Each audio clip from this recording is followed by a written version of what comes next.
pas le doigt, lance la télé électrique. Le carte magique, manager sera roi de l'énigme. Il sait comment prendre les statistiques. Salut la team Soir, j'espère que vous êtes en forme. Petite vidéo avant le départ pour le marathon de Paris que je fais ce week-end. Dernière projection galerie de la semaine. La 57e, c'est celle de l'ami Killer Zach. Nous allons voir qu'il vient de rentrer dans le jeu, qu'il a mis une somme assez conséquente pour jouer la fin des championnats européens en in-season et notamment la Liga. Il a également quelques joueurs en contender, notamment en Asia où il veut jouer effectivement cet été aussi. Voyons comment bien structurer ses équipes dès le départ pour justement éviter d'avoir à un moment donné un manque de profondeur et de devoir acheter en panique sur le marché. Regardons ça. Voici donc la galerie de Killer Zach, il y a pour 815 €. Il a fait quelques achats entre temps, mais effectivement, pour l'instant, 0%, c'est normal, il joue qu'en in-season. Il a 76 cartes pour 815 €. Regardons son fichier. Il a une moyenne par carte de presque 11 € comme vous le voyez là, ce qui est gage aussi de qualité. Son objectif, performer le plus possible. Championnat pour cette année, Liga et Contender à fond, ainsi qu'une U23. Budget, il a déjà mis 700. Il compte mettre entre 150 et 200 pour finir la saison. On voit qu'il a déjà commencé à les mettre. Après, c'est en fonction du temps restant. Liga, il ne peut pas forcément investir des masses car il reste que un gros mois et demi. Il veut que je lui propose des joueurs en Contender pour le mois de juin, juillet et aussi voir s'il a acheté les joueurs ou s'il devrait revendre. Il y a quelques joueurs qu'il a pris pas cher, soit blessés, soit en instance de départ, comme Ansu Fati ou Gabriel Jesus, et quelques joueurs en devenir selon lui, comme Prestiani ou Mickey Moore. Et voir si, selon moi, il manque des joueurs à des postes, c'est justement tout le sens de l'exercice. Au niveau de la répartition de sa galerie, c'est plutôt propre. Champion, 61%. Contender, on est à 38%. Ça met en lumière ce qu'il nous a dit juste avant. Voici donc comment est construit son roster. Il y a bien 3 équipes en Liga in-season ici, comme on le voit. Il a aussi un peu de joueurs en champion, quelques joueurs bien sûr en U23, 2 équipes U23 parce qu'il a fait quelques achats dernièrement, notamment Tankvik, le gardien de Rosenborg, et en contender, il a bien 3 équipes in-season ainsi qu'une équipe classique. J'ai complété, pour moi déjà il doit prendre les gardiens remplaçants, quand on a des gardiens comme ça de gros clubs comme Courtois, où on sait qu'il y a souvent Lunin qui joue, Szczęsny, où on sait que c'est certainement Ter Stegen qui reviendra, ou encore Oblak, on ne sait pas non plus ce qu'il fera potentiellement cet été. Voilà, je te conseille de prendre les remplaçants, ça coûte généralement pas trop cher et c'est gage de sécurité. Ensuite, au niveau de ta défense, bon, j'ai vu que tu avais effectivement pas mal investi, notamment Alonso dernièrement. Au milieu, là, tu as de la qualité. Hein. Bon, tu as pris le Real. Malheureusement, c'était avant le match d'Arsenal. Mais on voit que tu as Bellingham, Camavinga et Modric. On voit que tu as pris Isco aussi dernièrement. Par contre, pour moi, il manque un milieu dans ce roster-là. Donc, je te conseille le petit Barrios. J'essaye de conseiller des joueurs pas trop chers pour pas justement devoir mettre 20, 30 € dans un joueur et qui valent 10 € parce qu'il passe en classique à la fin de saison. Devant, tu as bien Mbappé, Vini ainsi que Diaz au Real. Tu as Lewandowski à Barcelone ainsi que Lopez que je mets en backup. Et puis, tu as Anthony et Alvarez, intéressants aussi en qualité. Pour moi, là où ça manque peut-être un peu, mais tu as quand même Asensio, Koundé, et j'ai vu qu'Alonso scorait plutôt pas mal aussi. Voilà, c'est potentiellement derrière, même si avec Martinez aussi, c'est intéressant. Bon, ton roster Liga, hormis un petit manque au milieu, je le trouve pas mal. J'ai précisé aussi, dommage d'avoir Koundé et Pedri en classique. Pour moi, tu peux pas les aligner tous les deux en in, c'est ça qui est embêtant, alors qu'ils sont du même club. Si le Barça a un match-up hyper favorable, ça peut être embêtant. C'est pour ça que j'ai basculé Pedri en U23. Le U23, on y passe tout de suite. J'ai vu que tu avais Garcia de l'Espagnol, Schenk aussi, un gardien, et Tankvik de Rosenborg. Bon, Schenk, c'est pas la sécu sociale non plus, Garcia non plus, hein, attention. Tankvik, tu as bien fait de le prendre, c'est un gardien de qualité effectivement au niveau scoring. Par contre, t'as pas un gros gardien U23 tel que Chevalier ou encore Atuboulou. Donc voilà, je me poserai cette question-là. Derrière, ça manque de qualité aussi entre Kuzanov qui est dans le turnover à City et Merlin, bien entendu, à l'OM. Voilà, je pense qu'il manque aussi de qualité en défense. Par contre, bon, quand on a un Pedri comme ça ou un Ipan au milieu, là, on est plutôt serein. Mais pour moi, il te manque effectivement d'un autre joueur au milieu ici. Et puis devant, Rodrigo Williams, c'est solide. Palmer, Cherki aussi. J'ai vu que tu l'avais pris en classique cette fois-ci. Je viens renforcer, je présenterai les joueurs avec ici Raúl Ziga, Mosquera. J'ai essayé de me concentrer sur la Liga pour que tu puisses jouer aussi potentiellement avec ton roster ici. Et il manque un défenseur qu'on regardera ensemble.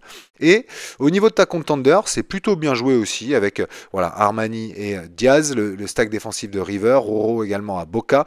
J'ai vu que tu avais Barco, donc un GOAT, hein, évidemment, il n'y a pas de carte in season, donc ça tombe bien, lui mets-le bien en classique dans ton équipe la plus forte, tout comme Canales également que tu as en classique, donc tu ne peux pas jouer les deux en même temps si tu joues les in. Et puis, je suis venu créer quand même, j'ai vu que tu avais 3 gardiens, je suis venu créer quand même voilà, une 3e équipe in season en contender où je vais te conseiller quelques joueurs en Asia comme on le voit là, et également dans ta contender ici classique. Bon, j'ai vu que tu avais quelques bons joueurs hein, en classique et en carte classique. Pour moi, ça manque de qualité, de profondeur en défense par rapport à ce que tu as déjà ici. Donc pour moi, il manque 2 joueurs et je viendrai te les proposer.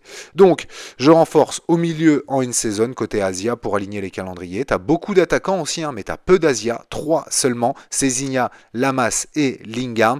Donc c'est pour ça que je viens étoffer avec 2 attaquants Asia. À la fin des championnats européens, tu te retrouverais bloqué du coup, parce qu'il manquerait des attaquants, je pense. Je verrai pour revendre quelques attaquants européens. Je vois que tu as 4 ici, 4 ici. Voilà, je me pose la question. Je pense que c'est un peu trop, surtout avec la fin des championnats européens. Et ici, bon, je laisse comme ça et on viendra surtout voir le GOAT Suzuki. Petite précision, j'ai bien entendu utilisé le fichier ici de Sorar Hive que je trouve génialissime pour scouter. Moi, je scoute que quasiment là-dessus et je confirme avec Sorar Data maintenant. Mais si on regarde par exemple en Champion ici et que je cherche peut-être un défenseur en Espagne U23 intéressant pour venir compléter justement ta U23, hop, j'ai juste à sélectionner ça comme ça. Si je veux un pourcentage de starter par exemple, si je veux qu'il ait joué ici minimum 60% des 5 derniers matchs, donc c'est-à-dire 3 matchs sur 5, je le mets ici tout simplement à 60%, comme ça au moins je n'ai que ces joueurs-là qui ressortent. Je veux filtrer par AA, je clique ici sur AA comme on le voit. Il faut bien entendu que je mette en poste défenseur, et donc on voit ici dans les défenseurs, si je mets U23, oui, hop, que en filtrant par 5, c'est le petit Sanchez ici qui joue à Alaves qui ressort avec un AA de 17. Sinon, c'est Quique Salas aussi que j'aime pas mal du côté de Séville, que je trouve plutôt costaud. Ça peut être intéressant aussi, surtout que moi je regarde bien leur âge ici, 22 ans. Ça veut dire qu'il est encore U23 l'année prochaine. Donc ça c'est intéressant. Pourquoi pas Quique Salas, tiens. Et justement, avant de te présenter les joueurs, je te montre ici, j'ai extrait ta galerie grâce justement à un copier-coller tout simplement du site de Sorar Hive. Donc c'est encore plus précis que ce que je faisais avant. Je t'ai quand même mis ce que je faisais avant via l'extraction du fichier de MPG de Mani qui est très facile quand même, où on extrait sur un Excel, etc. Là, voilà, j'ai juste fait un copier-coller. Tu as tous tes joueurs ici. Alors j'ai pas les photos. Par contre, j'ai le lien directement vers Sorar si ça t'intéresse. Donc en passant dessus, tu vois les photos. On voit si c'est des in-season, des classiques. Le prix, il est en train de le faire évoluer, ça sera le prix en in-season quand le joueur a des cartes in-season, et en classique sinon, si le joueur n'a que des cartes classiques. Mais là, tu le retrouves avec énormément d'infos. Les L5 ici, les L14, comme je vois là, ou c'est peut-être L15, j'ai fait une erreur de copier-coller, c'est les L15, et puis tout simplement le AA sur les 5 derniers matchs, le L5, le pourcentage de titu, etc. Voilà, une mine d'or, ce site, je vous le remontre, le site de Sorar Hive, j'espère que vous l'utilisez, c'est une mine d'or, je vous le mets en lien bien entendu dans la vidéo. Et donc, Quique Salas, j'en parlais, le voici, il est à moins d'1 €. Moi, je trouve intéressant parce que L15 de 54, L5 de 50, il n'y a pas de gros défenseurs, de bons défenseurs. C'est Ashoka qui le disait. Hein. En Liga, c'est compliqué les défenseurs. En Liga, même avec des Koundé, des Martinez, etc., des Koubarsi. Donc là, en tout cas, ce qu'on voit, c'est que c'est un joueur qui est capable d'aller faire du AA, comme on le voit ici, avec un petit raté contre l'Athletic. En plus, Séville n'a fait que encaisser sur les 3 derniers matchs et il sort quand même son épingle du jeu. Ici, même avec un carton jaune, il vient faire 32A, donc je trouve intéressant. Comme ici, il fait un petit 100 il y a quelques semaines contre Majorque. Donc voilà, Quique Salas pour 1 € pour compléter justement en fonction des match-ups, je trouve intéressant. Autre joueur que je te conseille pour renforcer effectivement ta Liga, mais plutôt en backup aussi, mais j'aime bien le petit Pablo Barrios. Bon, surtout quand il marque comme dernier match ici, son scoring est intéressant. Mais j'aime bien le joueur, je le prendrai pour l'avenir, c'est pour ça que je le prends en in-season, mais il a que 21 ans. Je me dis que c'est un joueur qui peut encore évoluer, être bon encore l'année prochaine. Donc voilà, le petit Pablo Barrios, je mise plutôt sur l'avenir et je le prends vraiment en backup d'ici fin de saison pour 3 € peu risqué. Dans le même style, 21 ans aussi, milieu aussi, 4 euros cette fois-ci. Le petit Mikel Raúrezigar de l'Atleti. Ce que j'aime bien, c'est son scoring aussi très régulier, encore plus régulier que Barrios, mais on le voit ici, c'est très souvent dans le vert. Donc voilà, joueur d'avenir aussi, peu de risque pour moi de le prendre en in-season. C'est un joueur qui comptera encore l'année prochaine, même en classique, et que tu pourras aligner en U23. Et si on reste du côté de la Liga, j'aime beaucoup aussi Christian Mosquera, il a que 20 ans seulement, le défenseur de Valence, pour 2 euros en in-season. Pareil, ses scorings sont plutôt intéressants, on le voit là, c'est un défenseur capable de faire du AA, etc. Avec des scorings très souvent quand même dans le vert, ici comme on le voit. Donc ouais, Mosquera, 2 euros pour finir la saison et avoir un U23 de qualité l'année prochaine, je prends. Si je repasse sur ton fichier, bon, je t'ai présenté tous les joueurs ici en Champion ou U23.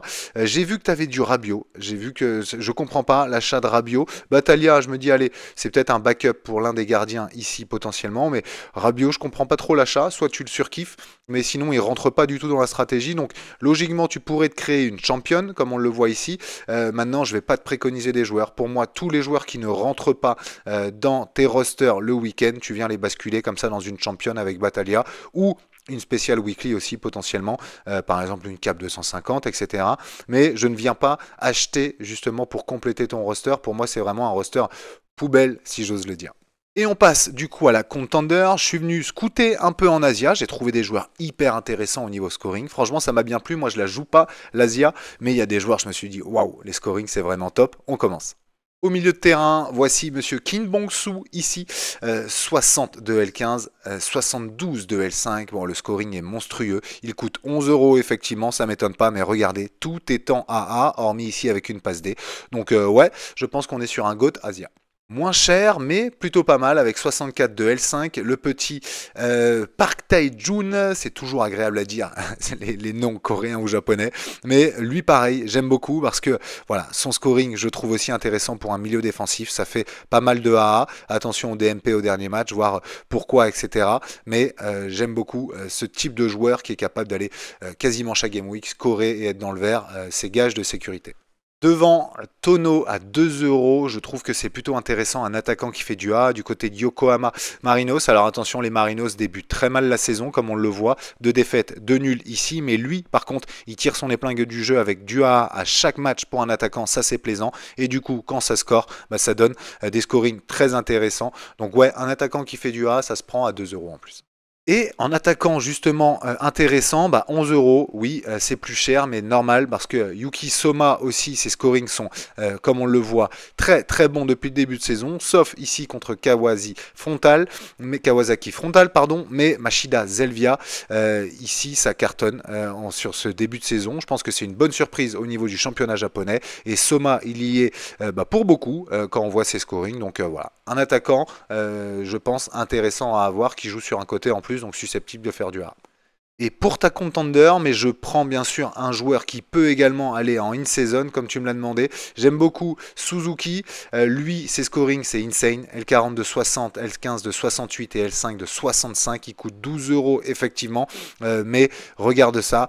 Voilà. Quand on a des scorings comme ça, bon, c'est toujours très agréable d'avoir ce type de joueur. Et lui, effectivement, il est très très costaud, Suzuki, avec le Shonan Bellmare. Il a seulement 21 ans, donc en U23 aussi ça peut t'aider. 12 euros, on est sur un des GOAT effectivement à avoir côté Asia ou U23. Et attention, lui, il n'a pas de carte in-season, mais je te le préconise quand même parce qu'il est U23 jusqu'en 2026. Sohaib Nahir de Guingamp, regardez ses scorings aussi. Alors attention, ça s'est troué contre Dunkerque, mais le reste, bah, c'est plutôt insane. Hein. On le voit là, c'est en vert très très souvent, ça fait du AA, c'est capable de marquer comme on le voit, mais c'est surtout voilà, ses scorings qui m'intéressent. 3,68 € pour un U23 comme ça l'année prochaine. Ouais, j'aime beaucoup Sohaib Nahir, donc je te le conseille pour ta contender, ou au pire, tu peux basculer en U23.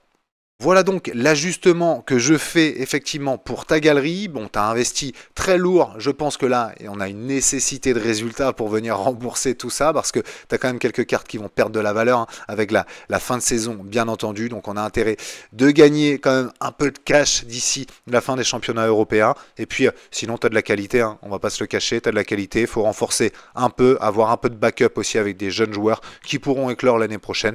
Tu as fait un peu d'achat-revente aussi avec Fatih, Rezus, donc on verra ce que ça donne, mais je trouve une galerie très intéressante. bien construite et qui devrait, je l'espère, te permettre d'aller quand même glaner quelques rewards d'ici la fin de saison. C'est tout pour cette vidéo, messieurs, dames. Merci en tout cas pour le soutien. Merci aussi pour le soutien pour le marathon de Paris. Je vais en avoir besoin. Je compte le faire en moins de 4 heures. On verra si j'ai les cannes. J'ai fait l'entraînement. Voilà. Maintenant, comme toujours, on ne sait jamais. À moi d'être prêt le jour J. Et puis on se dit à la semaine prochaine pour une nouvelle projection de galerie, celle de l'ami Yaya cette fois-ci. Salut, à très vite.